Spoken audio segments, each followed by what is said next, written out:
ఉదయకాల సమయంలో దేవుడి సన్నిధిలో హాజరైనటువంటి నా తోటి సహోదరులకు సహోదరులందరికీ మన ప్రభు రక్షకుడైన యేసుక్రీస్తు నామములో వందనాలు చెల్లిస్తున్నానండి. దేవుని యొక్క వాక్యాన్ని మనం నేర్చుకోవడానికి ముందుగా నేను ఒక పాట పాడాలనుకుంటున్నానండి. దయతో చక్కగా వినాలని కోరుతున్నాను. ఓ క్రైస్తవ నీ వాస్తవాలు తెలిసే ఒక రోజు నీకుందని తెలుసా? ఓ క్రైస్తవ నీ వాస్తవాలు తెలిసే ఒక రోజు నీకుందని తెలుసా? దైవత్రాసులో తూయగా నీవు తేలికై పోదు, దైవత్రాసులో తూయగా నీవు తేలికై పోదు. ఓ క్రైస్తవ నీ వాస్తవాలు తెలిసే ఒక రోజు నీకుందని తెలుసా? ధవలాధిపతిగా ప్రభు యేసు నిలువా, ధరలోని ప్రజలే తరలిరాగా. ధవలాధిపతిగా ప్రభు యేసు నిలువా, ధరలోని ప్రజలే తరలిరాగా. సంజాయిషి ఇక లేదులే, సంజాయిషి ఇక లేదులే, క్షమాపణ కసలే తావేలేదే ఆ తీర్పులో, ఆ తీర్పులో. ఓ క్రైస్తవ నీ వాస్తవాలు తెలిసే ఒక రోజు నీకుందని తెలుసా? ఈ లోక అర్హతలెన్నైనా గాని, నీకున్న సంపదలెన్నున్న గాని, ఈ లోక అర్హతలెన్నైనా గాని, నీకున్న సంపదలెన్నైనా గాని, ఈ లోక త్రాసులో సరితూగినా, ఈ లోక త్రాసులో సరితూగినా, సరితూగగలవా ఒక త్రాసులో ఆ తీర్పులో, ఆ తీర్పులో. ఓ క్రైస్తవ నీ వాస్తవాలు తెలిసే ఒక రోజు నీకుందని తెలుసా?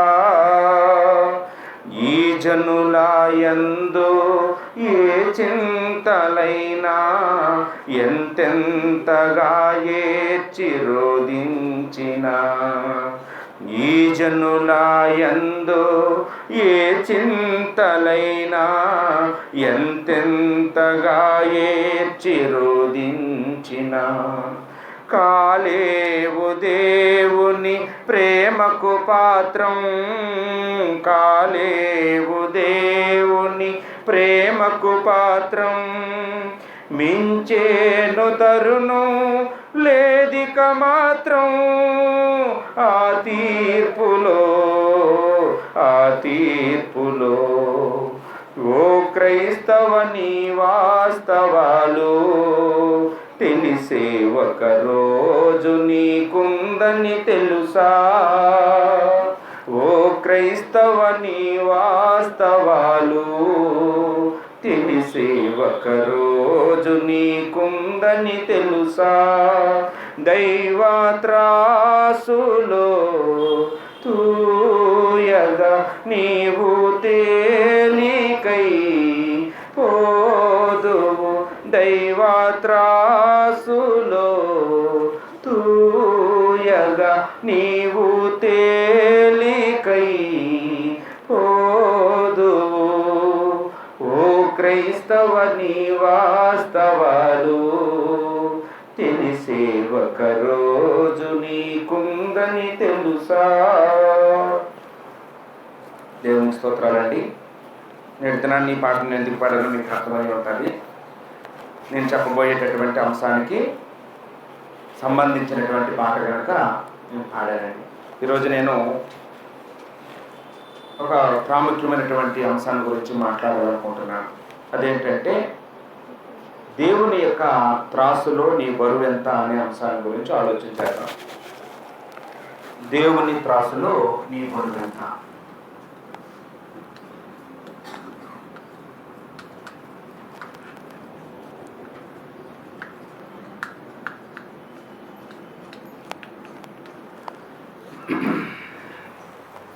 త్రాసు అనే మాట మనకి ఎప్పటి నుంచి మనకి బాగా అలవాటు అంటే మనం పుట్టిన దగ్గర నుంచి కూడా మనకు అలవాటే. మనం పుట్టిన వెంటనే హాస్పిటల్లో డాక్టర్లు మనం ఎన్ని కేజీలు పుట్టామో మనల్ని కాట వేసేస్తారు.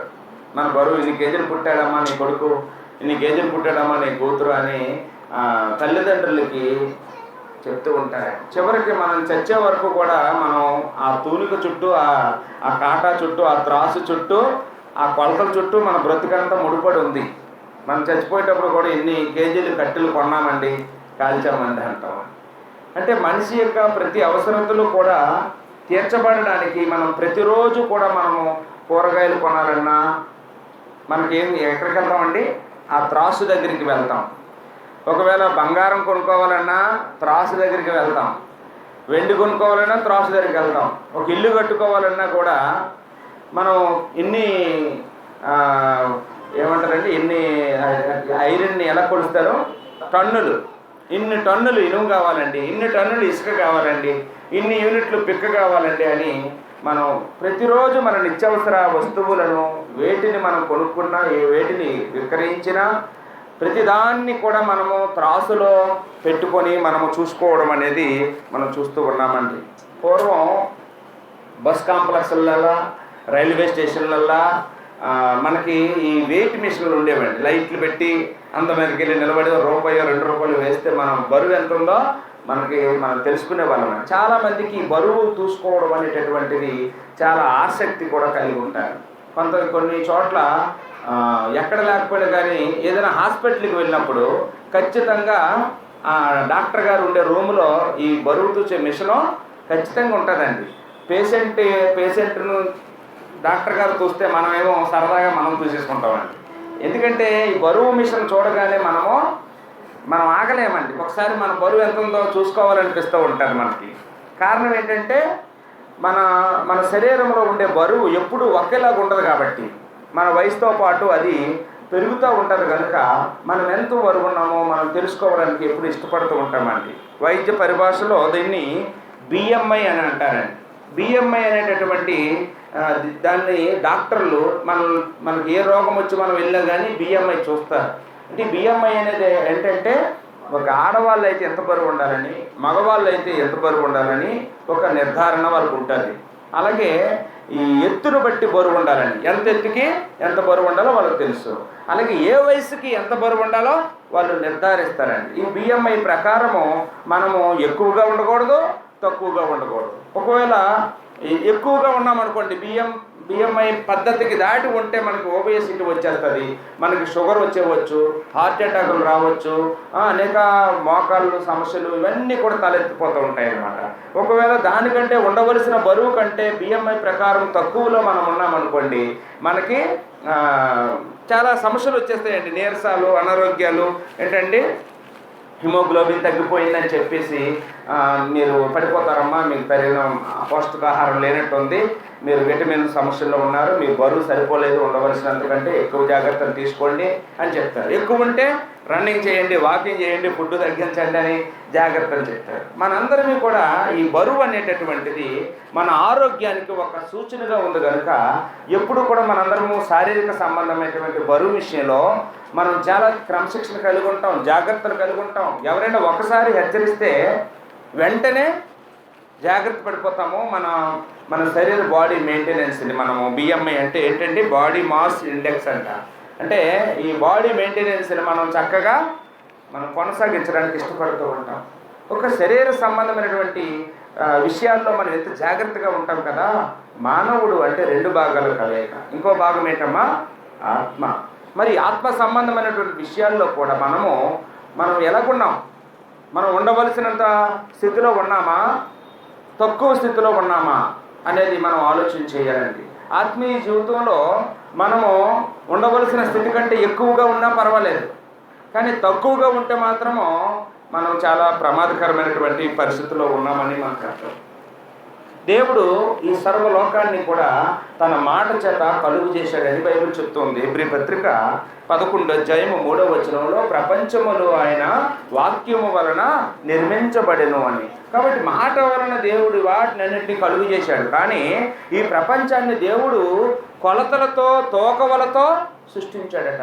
ఈ యొక్క జలాన్ని దేవుడు కొలిచాడని, ఈ యొక్క భూమిని దేవుడు కొలిచాడని, ఆకాశాన్ని కొలిచాడని దేవుని యొక్క గ్రంథంలో మనం అనేక వాక్యాలు చూడొచ్చు. యెషయా గ్రంథము 40:12 అక్కడ దేవుడు చక్కగా రాయించినటువంటి మాటలు మనం పరిశీలన చేసినట్లయితే జలములను దేవుడు కొలిచాడని రాయబడింది. ఈ భూమి మీద 3 వంతులు నీరు, 1 వంతు ఆరిన నేల ఉందని మనందరికీ తెలుసును. దేవుడు ఎంత నీరు ఉండాలో, ఈ భూమి మీద ఎంత నీరు ఉండాలో దేవుడు కొలిచి ఎన్ని లీటర్లు ఉండాలో అన్ని లీటర్లు ఉంచాడండి. ఒకవేళ కనుక అంతకంటే ఎక్కువ నీటిని దేవుడు భూమి మీద ఉంచుంటే కనుక ఏమవుతుంది? నోవహు కాలంలో ఒకసారి నీటిని ఎక్కువ ఉంచాడు, ఏమైందండి? ప్రళయం వచ్చేసింది, మనుషులందరూ చనిపోయారు. కాబట్టి ఎంత నీరు ఉండాలో దేవుడు కొలతల ప్రకారం దేవుడు ఉంచుతున్నాడు. ఈ భూమి యొక్క వేడిని మరి చల్లార్చగలిగినంత నీరు మాత్రమే, మనకు అవసరమైనంత నీరు మాత్రం ఉంచాడట. ఇంకా అక్కడ రాయబడిన మాట ఏంటంటే దేవుడు ఆకాశాన్ని జానతో కొలిచాడని రాయబడింది. దేవుడు జానతో కొలిచాడట ఎంత ఆకాశం ఉండాలో. ఈ ఆకాశం ఎంత విశాలమైందో మనకు తెలియదు, మన కంటికి కనబడే ఆకాశం మాత్రం మనకు తెలుసు. 3 ఆకాశాలు ఉన్నాయి. అందులో మనకి అన్ని విషయాలు మధ్య ఆకాశం ఏదో, ఇంకా అసలైన ఆకాశం ఏదో, మన పక్షులు తిరిగే ఆకాశాన్ని మనకు కనపడుతుంది. కాబట్టి ఆకాశం ఎంత గొప్పదో, ఉన్నతమైందో దేవుడు కొలిచి ఎంతే ఉండాలి, నువ్వు ఇంతకంటే ఎక్కువ ఉండకూడదు అని లెక్కలు రాసిన దేవుడు. అలాగే అక్కడ చెప్తున్నాడు, నేను భూమిలో ఉన్న మట్టిని కూడా కొలిచాను. మట్టిని కూడా ఎంత ఉండాలోనట దేవుడు కొలిచాడట. మట్టి కూడా దేవుడు కొలవబడిందని చెప్తున్నాడు. అలాగనే పర్వతాలు కొలిచాను అంటున్నాడండి. పర్వతాలు ఎంత ఎత్తులో ఉండాలో, ఎంత బరువులో ఉండాలో మనకి సోషల్లో మనం చదువుకునేటప్పుడు ఈ యొక్క సముద్రాలు లెక్క మనకు తెలుసును. ఏంటి అన్నిటికంటే లోతైన సముద్రం ఏదమ్మా? పసిఫిక్ మహాసముద్రం. అన్నిటికంటే ఎత్తైన పర్వతాలు ఏమమ్మా? ఎవరెస్ట్. అంటే ఇలాగ మనకి ఇవన్నీ మనకి ఇప్పుడు మనం సైన్స్ అభివృద్ధి అయిన తర్వాత మనం సెర్చ్ చేసి తెలుసుకున్నాం. కానీ దేవుడు వాటన్నిటిని ఎప్పుడో కొలతలతో, లెక్కలతో కొలిచి తూచి ఆయన సృష్టించారని అక్కడ చెప్తూ ఉన్నాడండి. కాబట్టి ఈ భూమి మీద ఉన్న ఈ సృష్టి యావత్తుని కూడా దేవుడు కొలతలతో సృష్టిస్తే వీటన్నిటికంటే ప్రాముఖ్యమైనటువంటి మానవుడు కారణజన్ముడు. మరి మనిషిని దేవుడు కొలతలు లేకుండానే పుట్టిస్తాడమ్మా? ఒరే ఎలాగోలాగా బ్రతకరా, ఎలాగోలాగా ఉండరా అంటాడమ్మా? మనిషిని కూడా ఏమైనా నిర్దిష్టమైనటువంటి కొలతలను మనిషికి కూడా ఇచ్చుంటాడా? ఈ భూమి మీద ఉన్న పర్వతాలు కానీ, సముద్రాలు కానీ, ఆకాశము కానీ, భూమి కానీ, ఇవన్నీ దేవుడు ఏ కొలతలతో కొలిచి సృష్టించాడో ఆ కొలతల్లోనే ఉన్నాయి. ఒకవేళ అవి అంతకంటే పెరిగిపోయినా మనకి ప్రమాదమే, అవి అంతకంటే తగ్గిపోయినా మనకి దాని వల్ల ప్రమాదమే. అవన్నీ దేవుడు కొలిచిన పద్ధతిలోనే ఇప్పటికీ ఉన్నాయి. కానీ మనిషి మాత్రము దేవుడు ఆశించిన రీతిలో ఉన్నాడా, తగ్గిపోతున్నాడా, తేలిపోతున్నాడా అనేది మనం ఈరోజు ప్రయత్నం చేయాల్సి ఉన్నదండి. దేవుని యొక్క గ్రంథంలో మనం ఆలోచన చేసినట్లయితే ఈ యొక్క త్రాసులు, తక్కిళ్ళు, తూనికల గురించి మనకి 18వ శతాబ్దంలో మనకి ఈ యొక్క సిస్టమ్ వచ్చింది. ఈ త్రాసులో పెట్టి తోయడం అనేది. అంతకు మునుపు వాటాలు వేసుకొని అమ్ముకునేవారట. ఏదైనా ఒక వస్తువుని విక్రయించేటప్పుడు పోగులు వేసుకొని, వాటాలు వేసుకొని, వజ్రాలు కూడా శ్రీకృష్ణదేవరాయల కాలంలోనట వజ్రాలు కూడా వాటాలు వేసి అమ్మేవారట అండి. అటువంటి కాలం మంది. కానీ 18వ శతాబ్దంలో ఎస్ఐ సిస్టమ్ వచ్చి అప్పటి నుంచి కూడాను ఈ తూనికలు శాస్త్రం, కొలతలు అనేటటువంటి ఒక శాఖ మనకి ప్రభుత్వంలో ఆరోగ్య శాఖ ఎలా ఉందో, ఈ పోలీసు రక్షణ శాఖ ఎలా ఉందో, అలాగే ఎస్ఐ సిస్టమ్ కూడా వచ్చింది. అప్పటి నుంచి కూడాను ఈ యొక్క కొలతలు తూనికలను వచ్చినాయండి. ఎన్ని వచ్చినా కానీ మోసం చేసేవాళ్ళు, దొంగ తోకలు వేసేవాళ్ళు మన కొనసాగుతూనే ఉన్నారండి. ఆ కాలంలోనేమో తక్కిళ్ళు ఎలా ఉండేవంటే ఒక పక్క గొలుసులేమో బరువైన గొలుసులు వేసి, ఒక పక్క తేలికైన గొలుసులు వేసి అలాగే అమ్మేవారండి. చూసేవాళ్ళు మనం గుండె చూస్తాం కానీ కల్తీ ఎక్కడుందంటే ఈ పక్క ఏమో గొలుసులు మెట్టెలు తక్కువ పలచని లేచిపోయిన బరువైంది. కాట వేస్తే ఏది తూగిపోద్ది, బరువైన కాసి తూగిపోద్ది. మనకు మోసం చేయడానికి వ్యాపారస్తులు రకరకాలైనటువంటి పూర్వం అయస్కాంతం పెట్టేవారంట ఒక పక్క. మనకి తెలియక బరువు ఏంటో ఇంత అర కేజీ, అక్కడేమో కేజీ వస్తుంది, ఇంటికి వచ్చి చూసుకుంటే అర కేజీ వచ్చే పరిస్థితి. ఇలాంటి దొంగతాసులు, తక్కిడి తూకలు మనం ఎన్నో చూసామండి. అప్పుడు ప్రభుత్వం ఏం చేసిందంటే ఇలా కాదు, వీళ్ళు ఏం చేస్తున్నారు, గుండులు మార్చేస్తున్నారు. దీన్ని కేజీ గుండు పట్టుకెళ్ళి లేత మిషన్ దగ్గరికి పట్టుకెళ్ళి లైట్గా అరగదీయించేస్తే పావు కేజీ అరిగిపోద్దండి. చూడటానికి కేజీ అని రాసి ఉంటుంది కానీ అది 30 కేజీ వస్తాయి సామాన్లు. ఇలాంటి మోసాలు ఎన్నో. నేను ఒక ఆయన దగ్గర చూశానండి. ఆయన పాత ఇనప సామాన్లు కొంటాడు. ఆయన ఏం చేశాడంటే ఇలాంటి తోక అందరి చేతితో పట్టుకుని తోక ఉంటుంది. ఆ తోకకి సెంటర్లో ఒక తాడు ఉంటుందండి. అతను ఏం చేస్తాడంటే ఇది యథార్థవంతుల్లాగా తాడుని ఎలా పట్టుకొని తోక వేస్తుంటాడు.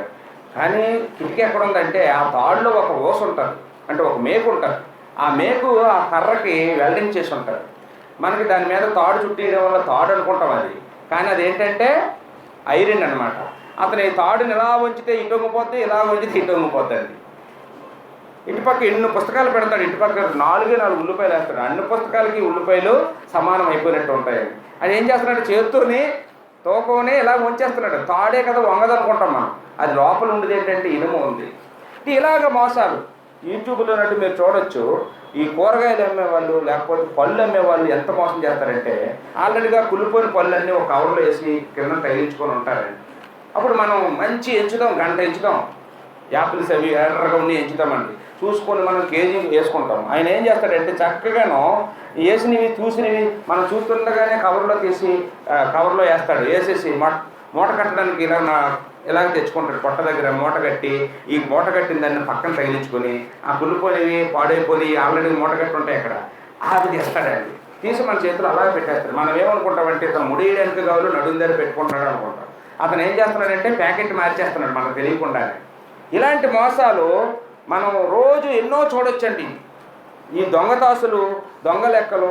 అందుకనే డిజిటల్స్ వచ్చాయి ఇప్పుడు కదండి. డిజిటల్స్ వచ్చిన తర్వాత ఇంకా మోసాలు ఎక్కువైపోయాయి. పెట్రోల్ బంకుల్లోనూ ఈ మీటర్లు ఇవన్నీ కూడా ఏం చేస్తున్నారండి, మనమేమో లీటర్ కావాలని మనం కొట్టించుకుంటే మనకి 900 ml వస్తుంది.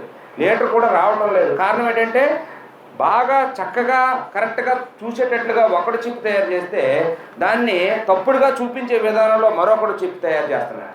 దాన్ని పెట్టుకొచ్చి వీళ్ళు విక్రయిస్తున్నారు. ఇలాగా ఎన్ని శాఖలు వచ్చినా, ఎంతమంది అధికారులు రైడ్ చేసినా తప్పుడు తోకలు చూసేవారు ఈ లోకంలో కోకొల్లలుగా పుట్టుకొస్తూ ఉన్నారు. కానీ దేవుడు అటువంటి త్రాసు కలిగిన వాడు కాదు. దేవుడు న్యాయమైన త్రాసు కలిగిన వాడు. ఆయన గురించి మనం చూసినట్లయితే సామెతల గ్రంథంలో 16వ అధ్యాయము 11వ వచనంలో రాయబడిన మాట ఏంటంటే దేవుని వద్ద న్యాయమైన త్రాసు ఉంది, న్యాయమైన తూనికరాలు ఉన్నాయి అనే మాట సామెతలు 16:11లో రాయబడిందండి. అలాగే హోషియా గ్రంథం 12:7లో కూడా మీరు రాసుకోవచ్చు. అలాగే దేవుని వద్దట సామెతలు 11:1లో రాయబడిన మాట ఏంటంటే దొంగ త్రాసు యెహోవాకు హేయమో. దేవుడి గట్ట దొంగ త్రాసు అంటే హేయమో, ఆయన దగ్గర సరైన గుండు ఉన్నది అన్నాడండి. ఆమోసు 8:5లో కూడా ఆ మాట రాయబడ్డం మనం చూస్తూ ఉన్నామండి. దేవుని యొక్క త్రాసు ఎంత గొప్పదో మనం ఇక్కడ చూస్తూ ఉన్నాము. దేవుడి దగ్గర అలుపులు గనులు అనేటటువంటి తేడాలు ఉండవు.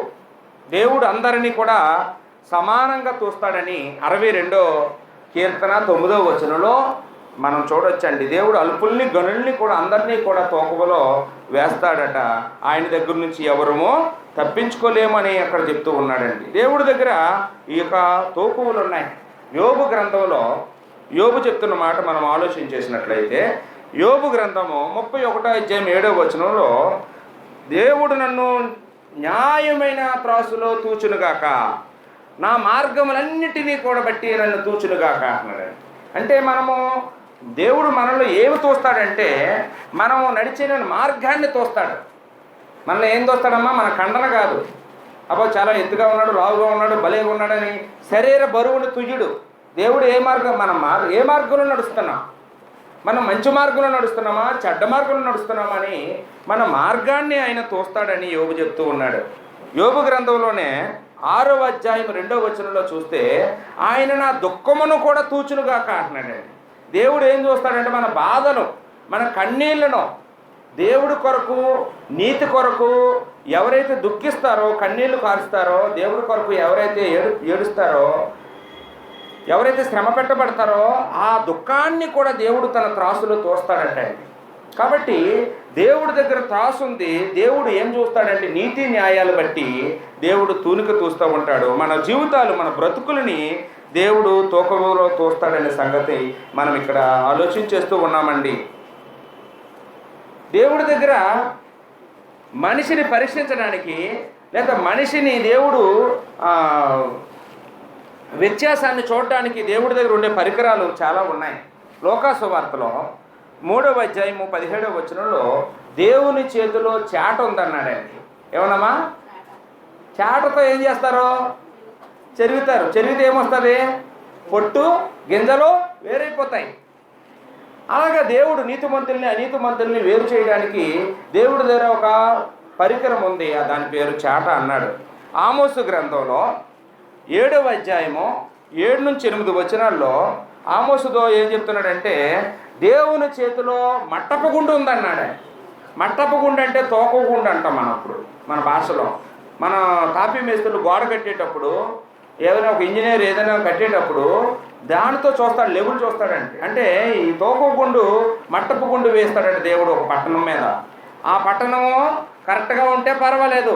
దేవుడు వచ్చి మట్టపు గుండు వేసినప్పుడు ఆ కుటుంబము కరెక్ట్గా ఉంటే పర్వాలేదు. దేవుడు వచ్చి మట్టపు గుండు వేసినప్పుడు ఆ యొక్క వ్యక్తి జీవితము సరిగా ఉంటే పర్వాలేదు, తినగా ఉంటే పర్వాలేదు. ఏమైనా వంకర టింకరగా ఉంటే దేవుడు ఏం చేస్తాడు? ఇంజనీర్ గారు వచ్చి సడన్గా వచ్చి గోడలు చెక్ చేస్తారు. ఈరోజు పని ఏం చేశారని. గోడ కానీ చిన్నది బెండ్ ఉందనుకోండి, ఏం చేస్తాడమ్మా? ఇంజనీర్ గారు వచ్చి మట్టపు గుండు వేసి పడగొట్టేస్తాడు. ఆ గోడ వద్దంటాడు. వాళ్ళకి డబ్బులు కూడా ఇవ్వడు, వాళ్ళ జీతమే కూడా ఆలోచన. ఇంకా వాళ్ళ దగ్గర నుంచి డబ్బులు తీసుకుంటాడు ఆ వేస్ట్ అయిన దానికి, సిమెంట్కి అన్నిటికీ. అంత కరెక్ట్గా ఉంటుంది ఇంజనీరింగ్ వర్క్ చేయిస్తాడు. కాబట్టి దేవుడు కూడాను మట్టపు గుండు వేస్తాడని అక్కడ చూస్తూ ఉన్నామండి.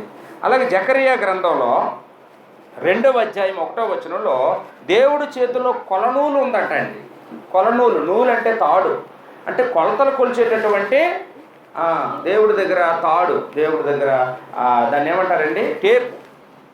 దేవుడి దగ్గర కొలనూలు కూడా ఉంది అని. అంటే ఇవన్నీ కూడాను దేవుడు మనుషులను పరీక్షించడానికి, మనుషుల యొక్క విశ్వాసాన్ని, మనుషుల యొక్క జీవితాన్ని దేవుడు కొలవడానికి వాడేటటువంటి పరికరాలు. ఈరోజు మనము మరి దేవుడి యొక్క చేతిలో ఉన్నటువంటి త్రాసును గురించి ఆలోచించేస్తూ ఉన్నాం. మనకేమనిపిస్తుంది అంటే, ఏమంటే ఇలాగ చెప్తారు కానీ ఎప్పుడైనా ఎవరినైనా దేవుడు అసలు త్రాసులో తూచడేటి, ఏ కాలంలో దేవుడు తూచడేటి చూపించండి అంటారు. ఈరోజు మనం అలాగా దేవుడు చేత తూయబడినటువంటి ఒక వ్యక్తిని గురించి ఆలోచించేద్దాం. దానియేలు గ్రంథము 5వ అధ్యాయము, దానియేలు 5వ అధ్యాయము 1 నుంచి 30 వచనాల వరకు మనం చదువుకుందాము.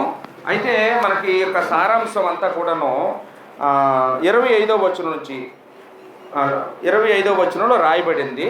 అయితే మనం జాగ్రత్తగా మనం ఈ యొక్క విషయాన్ని పరిశీలన చేద్దామండి. ఈయన పేరు ఏంటంటే బెల్షస్సర్.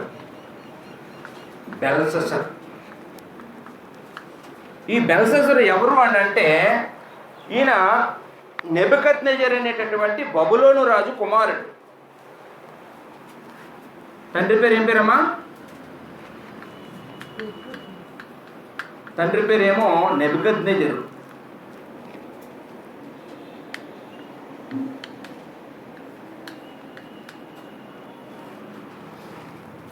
వీళ్ళు బబులోను రాజులండి. బబులోను రాజ్యం గురించి మనకి దానియేలు గ్రంథము 2వ అధ్యాయంలో కనబడుతుంది. దేవుడు ఇశ్రాయేలు ప్రజలు పాపం చేసినప్పుడు బబులోని అని యోధా వారు పాపం చేసినప్పుడు బబులోని చెరకు అప్పగించాడు. ఇశ్రాయేల్ పాపం చేసినప్పుడు అశ్షూరు చెరకి అప్పగించాడు. 70 సంవత్సరాలు బబులోని చెరలో ఇశ్రాయేలు శిక్షింపబడి మారు మనసు పొందిన తర్వాత దేవుడు మరల వారిని 3 దఫాలుగా విడిపించినట్టుగా దేవుని గ్రంథంలో మనం చూడవచ్చు. ఇర్మియా కాలంలో యూదులు బబులోని చెరకి వెళ్ళినట్టుగా మనము ఆ సంగతులన్నీ మనం చదువుకున్నవే, మనందరికీ తెలిసిన విషయాలే. అయితే ఇప్పుడు ఈ బెల్షస్సర్ అనేటటువంటి యవనస్తుడు తన తండ్రి మరణం తర్వాత బెల్షస్సర్ అనే వ్యక్తి బబులోనికి మహారాజుగా, చక్రవర్తిగా, సార్వభౌముడిగా అధికారము పొందినట్టుగా మనం చూస్తూ ఉన్నామండి. 5:1 వచనంలో రాజగు బెల్షస్సరు తన అధిపతులతో 1000 మందికి గొప్ప విందు చేయించి ఆ 1000 మందితో కలుసుకొని ద్రాక్షరసం తాగుచూ ఉండెను. రాజులందరూ ఏం చేస్తారంటే తాము పట్టాభిషేకం పొందినటువంటి దినాన్ని వాళ్ళు ఏం చేస్తారంటే అన్ని జనుల సాంప్రదాయం ఏంటంటే పార్టీ పెట్టుకోవడం. ఈ పార్టీలు పెట్టుకొని అందులో మద్యము, అందులోను డ్యాన్సులు, అందులోని చాలా ఉల్లాసవంతమైనటువంటి క్రీడలన్నీ చేస్తూ ఉంటారు. అనేకులు ఈనాడు కూడా ఈ పార్టీల పేరుతో చాలా తంటాలు కొని తెచ్చుకుంటున్న వారిని కూడా మనం చూస్తూ ఉన్నాం. బైబిల్లో కూడా ఒక ఆయన ఇలాగ విందు చేసి భార్యను వదిలేసాడండి ఆ రోజున. ఎవరండి? అసస్వరేషు అనేటటువంటి ఒక చక్రవర్తి ఉన్నాడు. 120 సంస్థానాలకి ఆయన చక్రవర్తి. ఆయన భార్య పేరు వస్తి. ఆయన కూడా ఇలాగే విందు చేసేటట రాజు అయిన తర్వాత. విందు చేసినప్పుడు ఆ విందు చేసుకున్న ద్రాక్షరసం అందరికీ పోస్తూ తన భార్య కొబ్బరెట్టేటట్టు, నువ్వు రావాలి ఇక్కడ. కానీ ఆవిడేమో కొంచెం యథార్థవంతురాల్లో ఉంది. నేను తాగుబోతుంటే రానన్నదంట. నేను పిలిచినప్పుడు నువ్వు రావా అని చెప్పి ఏం చేశాడమ్మా, వెంటనే ఆవిడకి విడాకులు ఇచ్చేసాడట. విడాకులు ఇచ్చేసి రాజుగారి భార్య రాజుగారి పిలిస్తే రాకపోతే ఇంకెవరు వస్తారని చెప్పేసి ప్రజలందరూ ఏమన్నారట, అయ్యా నువ్వు మళ్ళీ పెళ్లి చేసుకో, ఆవిడ వదిలే అన్నారట. వీళ్ళే ప్రజలు చూడండి. వెంటనే ఆవిడని విడిచిపెట్టేసి స్వయంవరం ప్రకటించి ఊర్లో ఉన్న అందగత్తెలందరిని రప్పించి వారిలో ఎస్తేరుని సెలెక్ట్ చేసుకుని అలా పెళ్లి చేసుకోవడం. అది ఎస్తేరు గ్రంథం, మనందరికీ తెలిసేది. ఇక్కడ కూడా ఈ వ్యక్తి బెల్షస్సర్ అనే వ్యక్తి కూడా తాను రాజైన సందర్భంగా 1000 మందికి విందు. ఆ విందులో ఏమున్నాయంటమ్మా, మద్యము. 1000 మందికి అధిపతులకి విందు చేయించి ఆ 1000 మందితో కలుసుకొని ద్రాక్షరసం త్రాగుచుంటేనో. సరే అన్యజనుడు కాబట్టి వాళ్ళు ఏదో ఆచారాలు ఉంటాయి కాబట్టి వాళ్ళు తాగుతున్నారు కాబట్టి వదిలే వచ్చండి.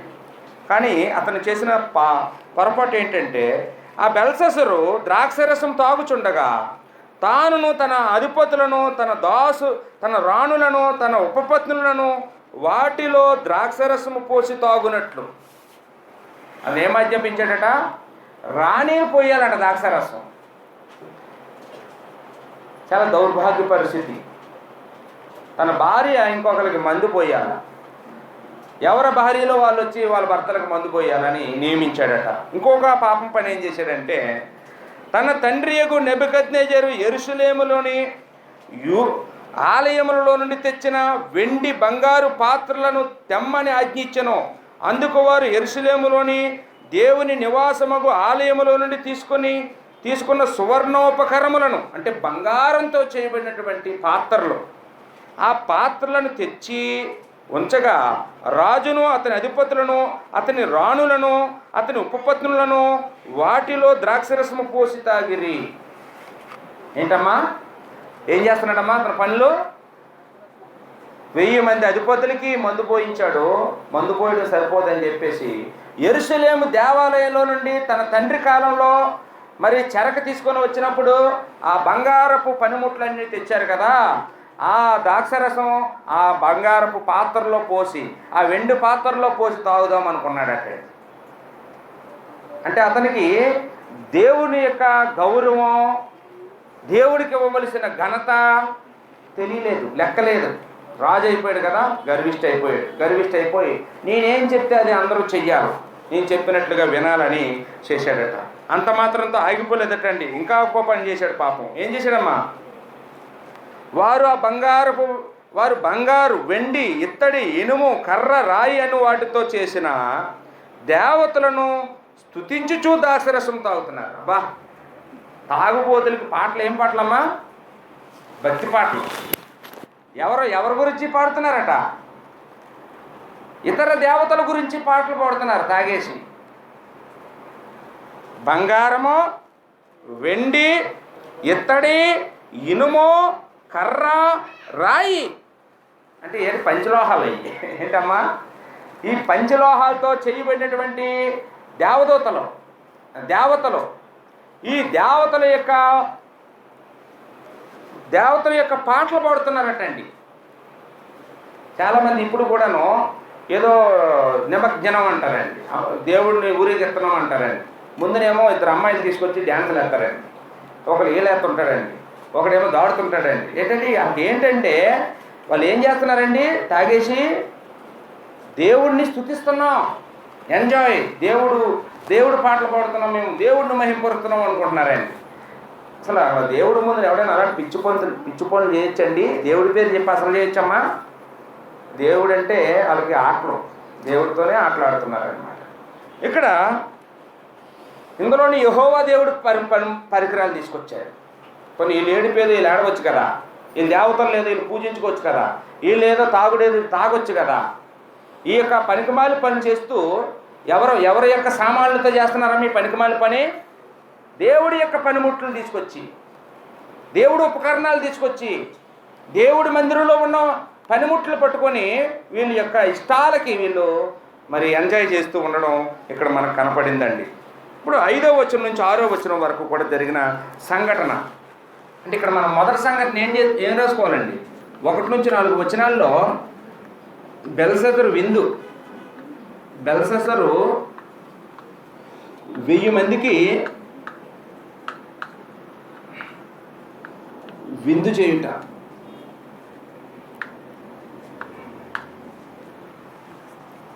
బెల్షస్సరు 1000 మందికి విందు చేశాడు. అందులో ఏం చేశాడంటే దేవుని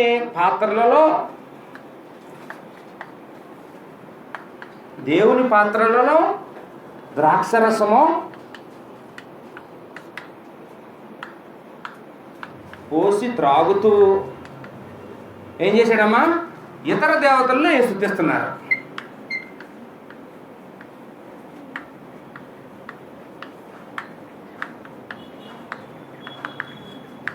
ఇది జరుగుతున్నటువంటి స్టోరీ. ఇంతలో 5వ వచనం వచ్చేటప్పటికి స్టోరీ మారింది. ఏమైందట? ఆ గడియలోనే మానవ హస్తపు వ్రేళ్ళు కనబడి దీపమ దగ్గర రాజు యొక్క నగరు గోడ పూత మీద ఏదో ఒక వ్రాత వ్రాయుచున్నట్లు ఉండెను.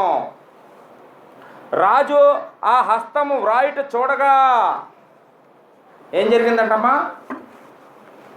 ఈ రాజుగారు ఈ మందు తాగుతూ డ్యాన్సులు చేసుకుంటూ పిచ్చి పాటలు పాడుకుంటూ ఉండగా ఒక చెయ్యొచ్చట గోడ మీద ఏదో రాయడం కనపడిందంట.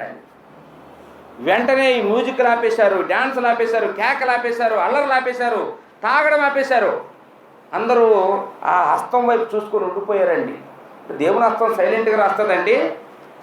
ఏదో భయంకరమైనటువంటి శబ్దంతో, ఉరుములతో, మెరుపులతో దేవుడి యొక్క రాత రాయబడి ఉంటుంది. కాబట్టి వెంటనే అలర్ట్ అయిపోయారండి అందరూ. ఇక్కడ ఏదో జరుగుతుంది ఏంటని చూస్తే ఒక హస్తము వచ్చి ఏదో అగ్ని వంటి అక్షరాలు వాళ్ళకి అక్కడ రాయడం కనపడుతున్నాయండి. కనపడినప్పుడు ఏం జరిగిందట? 6వ వచనంలో అతని ముఖము వికారమాయను. రాజుగారి ముఖం ఏమైపోయిందంటమ్మా? వికారం అయిపోయిందట. అతడు మనసునందు కలవరపడగా, రాజుగారు అంటే ఎన్ని మాటలు మీరు రాసుకోవచ్చునండి. ఇప్పుడు ఒక హస్తము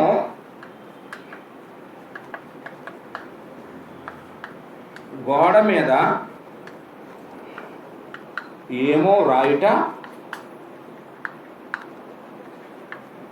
రాజుకు కనబడెను. ఇది కనపడింది. కనపడిన వెంటనే ఏంటంటే జరిగాయో సబ్ పాయింట్లు మీరు రాసుకోవచ్చండి. ఒకటి, ముఖం వికారం అయిపోయింది, రాజుగారి ముఖం వికారం అయిపోయింది. తర్వాత మనసు కలవరపడిపోయింది.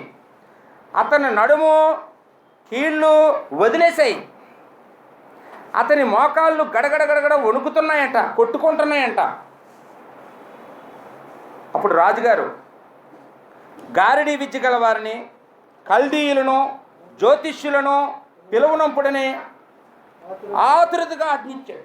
అర్జెంటుగా మన దేశంలో ఉన్న మనం పోషిస్తున్నటువంటి మన గారిడీ విద్య కలిగిన వారిని, కల్దీయుల్ని, జ్యోతిష్యుల్ని, జ్ఞానుల్ని రప్పించండి నా దగ్గరికి అర్జెంటుగా, ఇప్పుడే రావాలన్నాడట. రాజుగారు ఆజ్ఞాపిస్తే రారండి, వచ్చేసారు, వెంటనే వచ్చేసారండి. తర్వాత ఏమైందన్నా, వారితో ఇట్లా అన్నాడట, ఈ వ్రాతను చదివి దీని భావమును నాకు తెలియజెప్పువాడెవడో వాడు ఓదారంగు వస్త్రము కట్టుకొని తన మెడను సువర్ణమయమైన కంఠభూషం ధరింపజేసిన వాడై రాజ్యములో 3వ అధిపతిగా ఏలును. ఏంటండి ఆఫర్లో?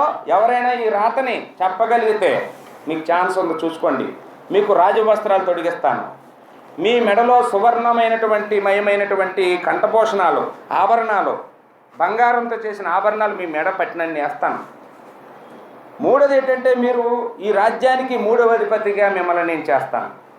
అంటే మా నాన్నగారు అధిపతి, నేను 2వ అధిపతి, మీరు 3వ అధిపతి అయిపోవచ్చు, నా తర్వాత మీరే అధిపతి. చూసుకోండి ఛాన్స్. తాగిన మత్తులో అతను ఎటువంటి సవాలు చేస్తున్నాడో చూడండి. అప్పుడట రాజు నియమించిన జ్ఞానులందరూ అతని సముఖముకు వచ్చిరి కానీ ఆ వ్రాతను చదువుటి అయినను దాని భావం తెలియజెప్పుటి అయినను వారి వల్ల కాకపోయినో. అందుకు రాజుకు బెల్షస్సరు మిగుల భయాక్రాంతుడై తన అధిపతులను విస్మయం పొందినట్లుగా ముఖము వికారము గలవాడాయను. ఇంతమంది అధిపతులు ఉన్నారు, ఇంతమంది జ్ఞానులు ఉన్నారు, ఇంతమంది జ్యోతిష్యులు ఉన్నారు, మీరు ఎవరి వల్ల కాలేదా? మీ చదువులు ఎందుకు, మీ పుస్తకాలు ఎందుకు, మీ బతుకులు ఎందుకు అని చెప్పేసి వారిని తిట్టి అతను ఏమైపోయాడటంటే మరలా ముఖము వికారం చేసుకున్నాడట. అంటే ఏంటి ఇది? ఇది ఎక్కడి నుంచి వచ్చింది? చెయ్యొచ్చి రాసిపోయింది. ఆ రాతకు అర్థమేంటో తెలియటం లేదు, ఆ భాషకు అర్థమేంటో తెలియట్లేదు, ఆ మాటకి అర్థం ఎవరు చెప్పలేకపోతున్నాను, నేను ఏం చేయాలని చెప్పేసి అతను భయాక్రాంతుడు అవుతున్నాడట. ఎందుకమ్మా అతనికి అంత భయం పట్టుకుంది? ఏంటమ్మా, అతనికి దేవుడి గురించి తెలుసు.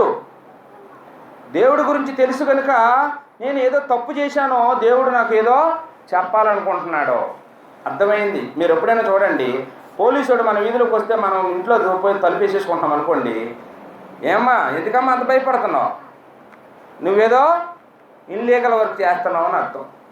దర్జాకి వెళ్ళి ఆల్తారు కూర్చొని మాట్లాడుతున్నావు అనుకోండి, నీకు భయం లేదు, నువ్వేం తప్పులు చేయలేదని అర్థమండి. దొంగోడు ఏం చేస్తాడండి, ఎవరి కోసం వచ్చినా నా కోసం వచ్చాడేమో అనుకుని భయపడిపోతాడండి. ఈయన కూడా అలాగా తప్పుడు జీవితం కలిగిన వాడు కనుక ఇతను దేవుడి యొక్క చేవ్రాతను చూసినప్పుడు భయపడిపోతున్నాడు, ముఖం వికారమైపోయింది. రాజునకు అతని అధిపతులకును జరిగిన సంగతి రాణి తెలుసుకొని విందు గృహమునకు వచ్చి ఇట్లైనను. రాజుగారిని ధైర్యం చెప్పేవాడు ఎవడో లేడు కానీ రాణి తయారైందట. సాధారణంగా ఈ రాణిలు భర్త గారు అనుమతి లేకుండా భర్త దగ్గరికి రాకూడదు. భర్త పిలిచినప్పుడు రాకపోవడం తప్పే, పిలవకుండా వచ్చినా తప్పే. ఆ క్షణంలో వారిని మరణశిక్ష కూడా విధించేస్తారట రాజులు, అలాంటి పిచ్చి రాజులండి వాళ్ళు. కానీ ఈవిడ ఏం చేసిందంటే తన భర్త అనవసరంగా అనారోగ్యానికి గురైపోతున్నాడు, అతని పక్షవాతం వచ్చేలా ఉంది, అతనికి హార్ట్ అటాక్ వచ్చేలా ఉంది, ఇతను పిచ్చివాడు అయిపోయేలా ఉన్నాడు అని చెప్పేసి అతను కాపాడుకోవాలని అతను ఆందోళనను తగ్గించడానికి ఆవిడ ఏం చేసిందంటే ఆమెకి తెలిసినటువంటి సువార్తను ఆమె చెప్పిందండి. ఏం చెప్పిందమ్మా? 10వ వచనం, రాణి తెలుసుకొని రాజు చిరకాలం జీవించిన కాక, అంటే వచ్చిన వెంటనే ముందు రాజుగారికి ఆశీర్వాదాలు ఇచ్చేయాలి. నీ తలంపులు నేను కలవరపడనీయకము, నీ మనసు నిబ్బరంగా ఉంచుకోను. నీ రాజ్యంలో ఒక ఆయన ఉన్నాడు, అతడు పరిశుద్ధుడు,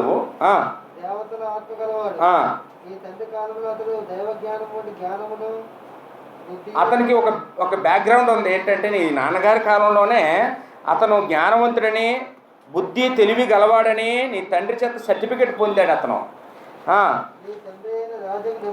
నీ తండ్రి అయిన నెబుకద్నెజరు అతను సెకినగాండ్రుల మీద, గారిడీ విద్య గలవారి మీద, కల్దీయుల మీద, జ్యోతిషుల మీద అతన్ని అధిపతిగా నియమించేశాడు నీ తండ్రి. అతను కలల భావం చెప్పగలడు అతను. ఈ దానియేలు అనబడిన ఈ యూదుడు ఇతను శ్రేష్టమైన బుద్ధి గలవాడు, కళలు తెలియజేయగలిగిన వాడు, మర్మాలు బయలుపరచగలిగేవాడు, కఠినమైన ప్రశ్నలకు ఉత్తరం ఇచ్చేవాడు, జ్ఞానమును తెలివి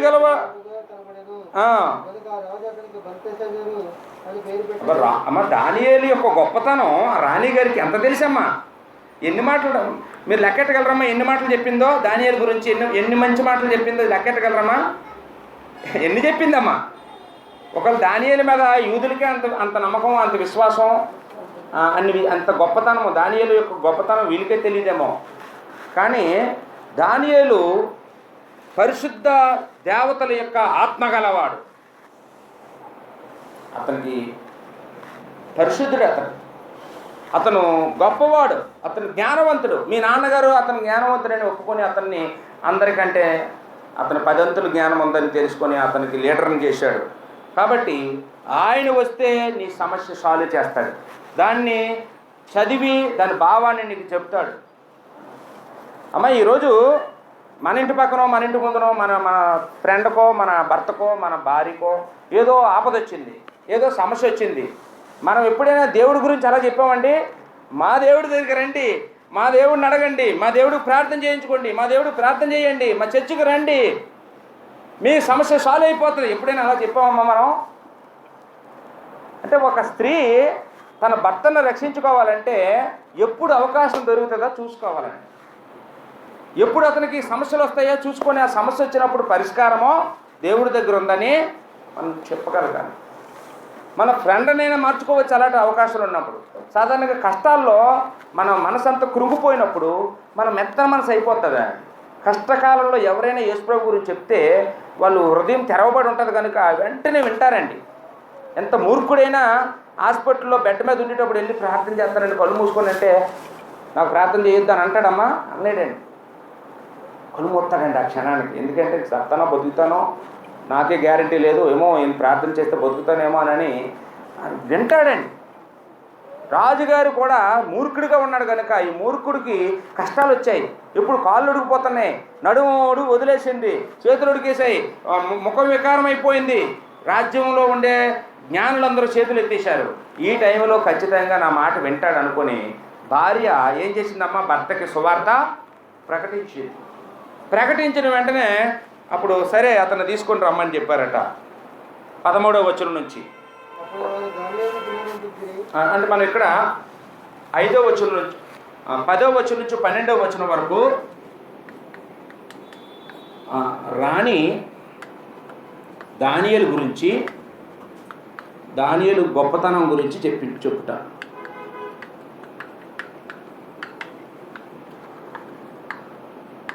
రాజుతో చెప్పుట. అమ్మా ఆవిడని అడిగితే చెప్పిందా, కల్పించుకొని చెప్పిందా? అడిగాడామా రాజుగారు? ఆవిడని ఏం అడగలేదండి. ఆవిడకి ఎవరో ఏదో కబురు పెడితే చెప్పలేదండి. ఆవిడంతలో ఆవిడ వచ్చి ప్రాణాలకు తెగించి వచ్చి ఆమె భర్తను కాపాడుకోవడం కోసము ఆయనకి అవసరమైనటువంటిది మరి దానియేలు గారి దగ్గర ఉందని దానియేలు రప్పించుకుంటే అతను బాగుపడతాడని చెప్పేసి ఆ దానియేలు గురించి చెప్పడం మనం ఇక్కడ చూస్తూ ఉన్నామండి. అప్పుడు 13 నుంచి 16 వరకు 13 నుంచి 16 వరకు ఇప్పుడు దానియేలుని రప్పించడం మనం చూస్తామండి.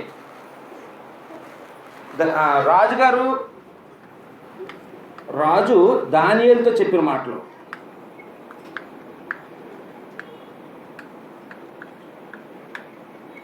ఏం చెప్తాడండి?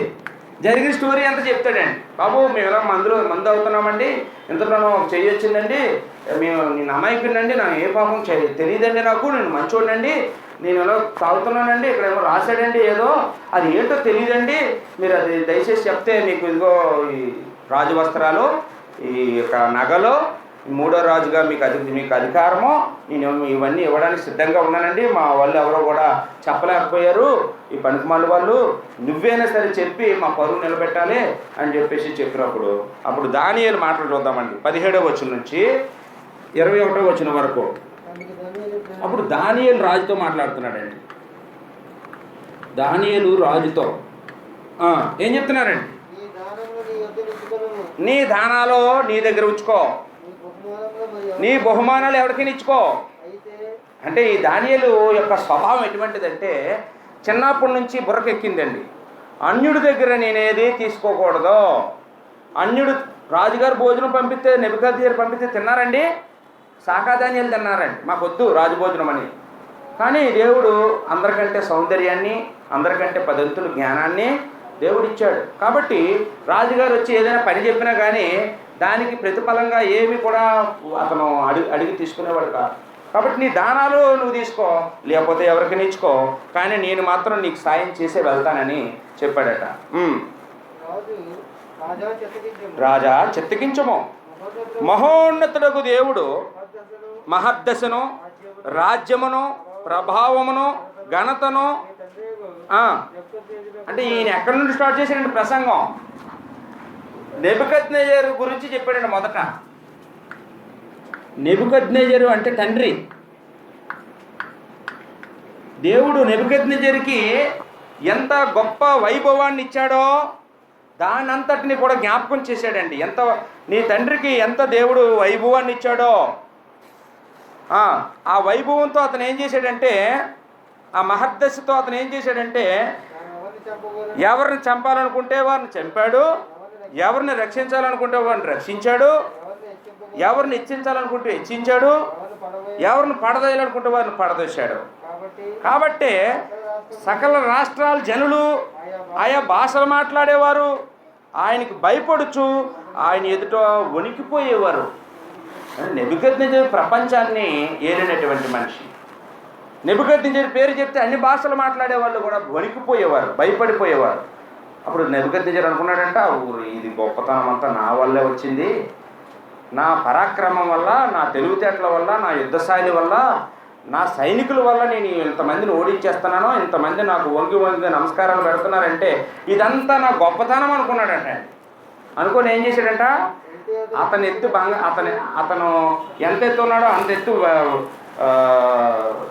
ఏదో పెద్ద బంగారంతో ఒక విగ్రహం తయారు చేసుకొని అందరూ కూడా వచ్చి నా బొమ్మకే మొక్కాలని మొక్కుకున్నారని ఆజ్ఞ జారీ చేశాడట. అప్పుడు దేవుడు ఏం చేశాడంటమ్మా,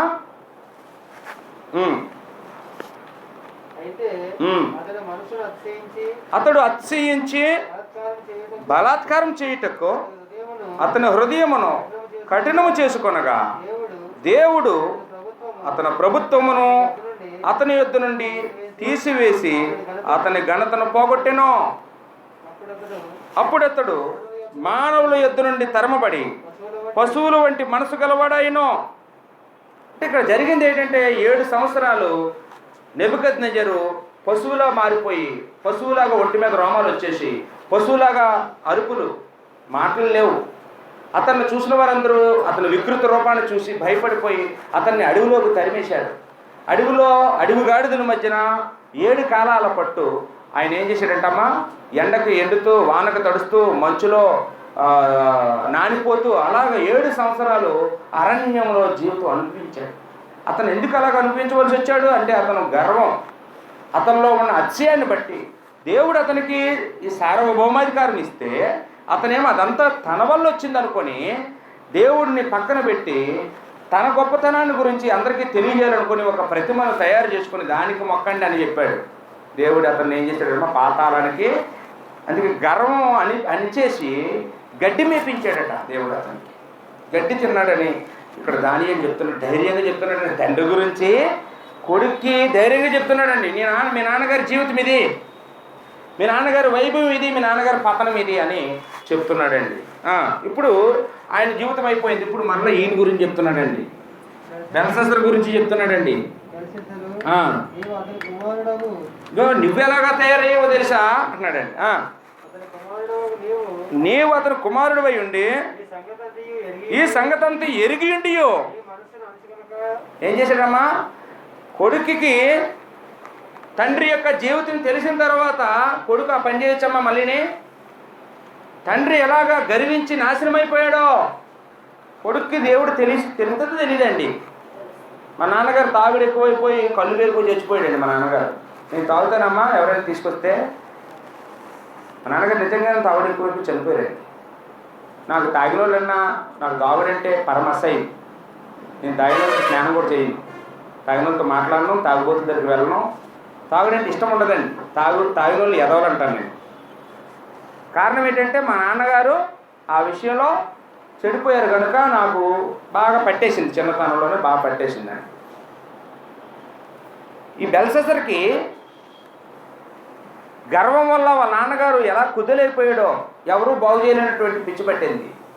పశువు లాంటి శర్మ వచ్చింది. అతను పశువులాగా అడవిలో గడ్డి మేసుకుంటూ గాడిదలమయ్యన్న బ్రతికాడు 7 సంవత్సరాలు. అదంతా తెలుసు. తండ్రి ఎలాగ అర్థమైపోయాడో తెలుసు. కొడుకు ఏం చేయాలమ్మా? కొడుకైనా సరే దేవుడికి అనుకూలంగా బ్రతకాలి. అరే, దేవుడు ఇశ్రాయేలుని మాకు అప్పగించాడు. మా మయ్య నా దేవుని పిల్లలందరూ ఉన్నారు. వాళ్ళందరూ ఏ దేవుడిని కొలుస్తున్నారో యథార్థమైన దేవుడు. ఆ రోజు 3 వ్యక్తుల్ని అగ్గిలోకి దోసినప్పుడు 4వ వ్యక్తి కనపడ్డాడంట నెబుకద్నెజరుకి. మారాలమ్మా, ఒప్పుకున్నాడు. దానియేలు నీ దేవుడి నిజమైన దేవుడు అని. దానియేలు సింహంబోల్లో వేసినప్పుడు సింహాలు అతనికి హాని చేయలేదు. ఒప్పుకున్నాడా? బయటకు వచ్చిన వెంటనే నెబుకద్నెజరు ఏడుస్తూ నా కుమారుడా అని ఒప్పుకున్నాడు. కానీ మళ్ళా గర్వం అడ్డొచ్చింది. గర్వం అడ్డొచ్చడం వల్ల మళ్ళీ అతను పతనం అయిపోయాడు. ఈ స్టోరీలన్నీ తెలిసి ఈ బెల్షస్సర్ గారికి. కానీ ఒక్కసారిగా మళ్ళా పవర్ చేతికి వచ్చేటప్పటికి రాజ్యరికం అంతా అతనికి వచ్చేటప్పటికి అతని కళ్ళు కనపడలా.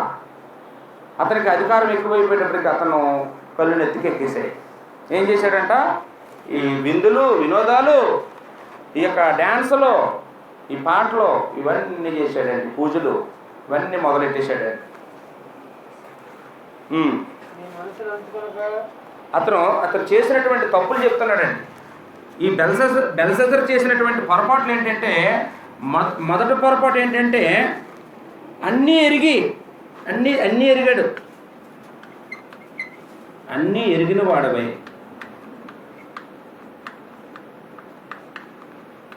అన్నీ ఎరిగినవాడు. ఇప్పుడు మనం ఒకవేళ ఏదైనా మనం తెలియక పొరపాటు చేసామండి. అమ్మ, మనం తెలియక పొరపాటు చేస్తే, పాపం చేస్తే, తెలియక చేస్తే క్షమాపణ ఉందా లేదమ్మా? మనకు ఉందండి. మనం తెలియక ఎన్నో పొరపాట్లు చేసాం. యేసుప్రభు రక్తంతో అవన్నీ కడిగి దేవుడు మనల్ని పవిత్రపరిచాడు. నీతిమంతులుగా, పరిశుద్ధులుగా, నిర్దోషులుగా ఇచ్చాడు. ఇప్పుడు మనకి తాగకూడదని తెలుసు, మనం వ్యభిచారం చేయకూడదని తెలుసు, జాగ్రత్తలు చేయకూడదని తెలుసు, దొంగతనం చేయకూడదని తెలుసు, అబద్ధాలు ఆడకూడదని తెలుసు, మోసాలు చేయకూడదని తెలుసు, అన్యాయం చేయకూడదని తెలుసు, అన్నీ తెలుసండి. బూతు మాటలు ఆడొచ్చా? బూతు మాటలు ఆడకూడదని తెలుసు, అన్నీ తెలుసు. ఇప్పుడు అవన్నీ మనం అవసరాన్ని బట్టి చేస్తున్నామండి. ఇప్పుడు మనకు క్షమాపణ ఉందంటారా? బెల్షస్సరు, నువ్వన్నీ ఎరిగిన వాడువై. ఇంకా ఎబ్రీ పత్రికలో 10వ అధ్యాయము 26వ వచనంలో ఏమంటాడంటే ఎబ్రీ గ్రంథకర్త, బుద్ధిపూర్వకంగా పాపం చేసిన వాడికి ఇంకా క్షమాపణ బలి ఉండదు అన్నాడు. తెలియక పాపం చేస్తే దేవుడు క్షమిస్తాడు. బుద్ధిపూర్వకంగా అంటే తెలిసిన తర్వాత సాహసించి తెగించి ఏం చేస్తాడులే దేవుడు అని చేస్తే కనుక క్షమాపణ ఉంటుంది.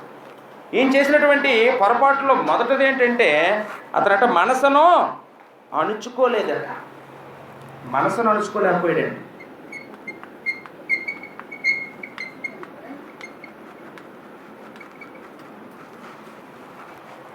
అంటే మనకి డబ్బు పెరిగిన తర్వాత మనకు కోరికలు వస్తాయండి. అలా అన్యుల్లాగా చేద్దాము, వీళ్ళలా చేద్దాము, అలా అమెరికాలో చేద్దాం, అలా పాకిస్తాన్ వాళ్ళకి చేద్దాం, వీళ్ళంటి బట్టలు వేసుకుందాం, వాళ్ళంటి బట్టలు వేసుకుందాం. చాలా మనకి లేనిపోని ఎన్ని పుట్టుకొచ్చేస్తాయి ఆ టైంకి అన్నీ. మనం ఏం చేయాలమ్మా? దేవుని పిల్లలం మనసును అణుచుకోవాలా. మనసు కోరుకున్నవన్నీ మనిషిని చేసేయకూడదు. మనసుని నియంత్రించుకోవాలి, కంట్రోల్ చేసుకోవాలి. మొన్నప్పుడు సమర్థరావు గారితో సరదా మాట్లాడుతూ ఈయనకి నిగ్రహ శక్తి ఎక్కువ ఉందని నేను ఒప్పుకున్నాను. సహోదరునికి చాలా నిగ్రహ శక్తి అండి. ఏదైనా చూస్తారు కానీ అక్కడే మర్చిపోతారు. మళ్ళీ అది అంటే అది చేయాలనుకోరండి. బాగా కంట్రోల్ అండి. ఫుడ్ దగ్గరికి వచ్చారనుకోండి, మనం అరే చాలా బాగున్నాయి స్వీట్లు తినేస్తామండి, ఆయన కంట్రోల్ అండి. వద్దు పేదలు స్వీట్ తినండి. కూల్ డ్రింక్ ఎవరైనా ఇచ్చారు మనం తాగేస్తామండి. వద్దండి కూల్ డ్రింక్ నాకు తాగరండి. నిగ్రహ శక్తి అండి. ఆయన తినాలనుకుంటే ఎక్కడో కాదు, ఎక్కడో అమెరికాలో నుంచి కూడా రప్పించుకొని తినగలరండి స్వీట్స్ కానీ ఏమైనా. నిగ్రహ శక్తి ప్రతి మనిషిలో కూడా నిగ్రహ శక్తి ఉంటుంది. కానీ పేదరికంలో ఉండేటప్పుడు మనం నిగ్రహించుకోగలం. ధనం వచ్చిన తర్వాత నిగ్రహించుకోలేమండి. అధికారం వచ్చిన తర్వాత నిగ్రహించుకోవడం కష్టమైపోతుంది. అన్ని భోగాలు మనం కళ్ళ ముందు ఉండేటప్పుడు మనం కంట్రోల్ చేసుకోవడం కష్టమైపోతాయి. అందుకని దేవుడు పేదరికం మహాభాగ్యం అన్నాడు. పేదరికం మహాభాగ్యం ఎందువల్లంటే అప్పుడు మనకు శోధనలు కూడా తక్కువ ఉంటాయండి. ధనం పెరిగిన కొద్దీ శోధనలు ఎక్కువైపోతాయి. అందుకని ధనవంతులొకటకు అపేక్షించేవారు శోధనలోనూ ఉరిలోనూ అవివేకమైన హానికరమైనటువంటి దురాశల్లోనూ పడిపోతారన్నాడు తిమోతి పత్రిక. కాబట్టి ధనాపేక్ష సమస్త కీళ్ళకి మూలమే. ఇక్కడ ఈయనకి ధనం ఎక్కువ అవడం వల్ల మనసుని అణుచుకోలేకపోయాడు. ఏది అనిపిస్తుందో దాన్ని చేసేస్తున్నాడట. రెండో పని ఏంటండి? రెండో పాపం ఏంటి? రెండో తప్పు ఏంటి అంటే దేవుని మీద హెచ్చించుకున్నాడంటండి. దేవుని కంటే ఎక్కువగా ఎంచుకున్నాడు.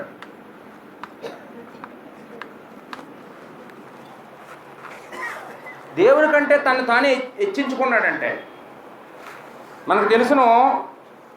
లోకాసువార్తలో యేసుప్రభు చెప్పారు.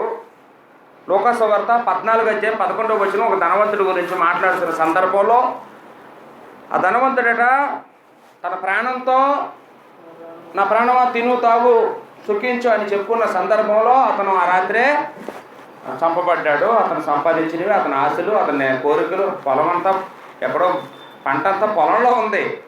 ఇంకా పాత ధాన్యం ఇంట్లోనే ఉన్నాయి. ఇంకా ఈ కొత్త ధాన్యం రావడం ఎప్పుడు, కొత్తగా కొట్లు కట్టుకోవడం ఎప్పుడు, అవన్నీ తీసుకొని తినడం ఎప్పుడు, ఇంకా జరగలేదు. కానీ అతని ఆలోచనలు కోటలు దాటేస్తున్నాయి.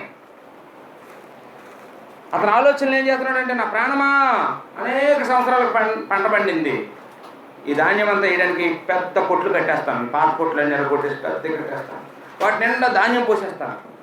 10 సంవత్సరాలు పంట పండకపోయినా మనకేం కుదవలేదు, మనకు తిను, నువ్వు తాగు, నువ్వు సుఖించు అనుకుంటున్నాడట ప్రాణంతో. అతడికి దేవుడి మీద కానీ ప్రజల మీద కానీ ఎవరి మీద లక్ష్యం లేదు. అతను ఏమనుకుంటాడంటే ధాన్యం ఉంటే నన్ను బతికేస్తాను అనుకుంటున్నాడే, నా పంట ఉంటే నేను బతికేస్తాను అనుకుంటున్నాడండి. ప్రాణం ఎవరి చేతిలో ఉందండి? అతని ధాన్యం అతని చేతిలోనే ఉన్నాయి, కానీ అతని ప్రాణం మాత్రం అతని చేతిలో లేదు కదా. అందరూ అతను ఏమంటారంటే ఇంత బాగా పంట పండించాడు, ఇతను చాలా తెలివైన రైతు అంటారే. తెలివైనడే బాగా పంట పండించాడు. కానీ అతను వెర్రివాడు అయిపోయాడు దేవుడి దృష్టిలో. ఎందువల్ల వెర్రివాడు అయిపోయాడంటే అతను ప్రాణం దేవుడి చేతిలో ఉన్నదని మర్చిపోయాడు. అతను వెర్రివాడు ఈ రాత్రి ప్రాణము తీసుకుంటున్నాను, నువ్వు సంపాదించినవి ఎవరి వగునో ఒకసారి ఆలోచించని దేవుడు అతనితో చెప్పి అతను ఆ రాత్రి తీసుకెళ్ళిపోయాడు. ఆ సందర్భంలో తను తాను తగ్గించుకున్నవాడు హెచ్చించబడును, తను తాను హెచ్చించుకున్నవాడు తగ్గించబడునని యేసుప్రభు చెప్పారండి. ఎవరైనా ఏ కాలంలోనైనా ఈ సూత్రం వర్తిస్తుందండి. అన్ని కాలాలకి వర్తించే మాట ఇది. ఎవరైనా ఎక్కడైనా ఎప్పుడైనా తగ్గించుకుంటే ఖచ్చితంగా వాళ్ళు అక్కడ హెచ్చించబడతారు. ఎవరైనా ఎప్పుడైనా ఎక్కడైనా తను తాను హెచ్చించుకుంటే ఖచ్చితంగా తగ్గించబడతారు. కాబట్టి ఈ బెల్షస్సరు కూడా ఏం చేశాడంటే దేవుడి కంటే ఈరోజు మనం ఎలా దేవుడి కంటే హెచ్చించుకుంటాం. దేవుడి కంటే నేనే గొప్ప, దేవుడి కంటే నా కొడుకే గొప్ప. నా కొడుకు పోకపోతే కూడా చర్చికెళ్ళిపోవాలండి. నా కొడుకు కంటే ఎక్కువేంటి దేవుడు? చర్చకు ముందుగా వచ్చేయాలండి, నేను లేటుగా వస్తాను. దేవుడు ముందుగా వస్తాడా మనం ముందుగా రావాలమ్మా? ఆరాధనకి ఆలస్యంగా వచ్చేవాడు దృష్టిలో దేవుడి కంటే నేనే ఎక్కువ అని అర్థం అండి. మనం ఎప్పుడు ఆరాధనకు ఆలస్యంగా వస్తున్నాం కానీ దేవుడి కంటే హెచ్చించుకుంటున్నాం. మనం దేవుడి కంటే నేను బట్టలు కొనుక్కోవడం గొప్ప, నా బట్టలు కొనుక్కోకుండా నేను దేవుడు కానుకలు వేసేయాలండి, నేను ఉంగరం కొనుక్కోకపోతే ఏంటి దేవుడు కానుక వేసేయాలంటే నేను నా ఖర్చుల కంటే దేవుడికి ఇవ్వడం ఎక్కువ. ఈరోజు ఎన్ని విషయాల్లో మనము దేవుడి కంటే మనల్ని మనం హెచ్చించుకుంటున్నాం. దావీదుకి రాజు అయిన తర్వాత దేవుడి యొక్క మందిరాన్ని తన ఇంటిని పోల్చుకున్నాడంట. ప్రసాద్ గారు ఎవరు హెచ్చుగా ఉండాలనుకున్నాడే? దేవుడి మందిరమేమో డేరాల కింద ఉంది, నా ఇల్లేమో దేవదారు మ్రాణులతో చెక్కలతో పాలిష్ పెట్టి దగదగ మెరుస్తూ ఉంది. అరే ఇది తగునా? దేవుడేమో గుడ్డల కింద గుడ్డలతో చేయబడిన మందిరంలో ఉండడం ఏంటి, నేనేమో ఇలాంటి దేవదారు రాళ్ళతో చేసిన ఇంట్లో ఉండడం ఏంటి? కుదరదు. నా దేవుడి మందిరం నాకంటే గొప్పగా ఉండాలి.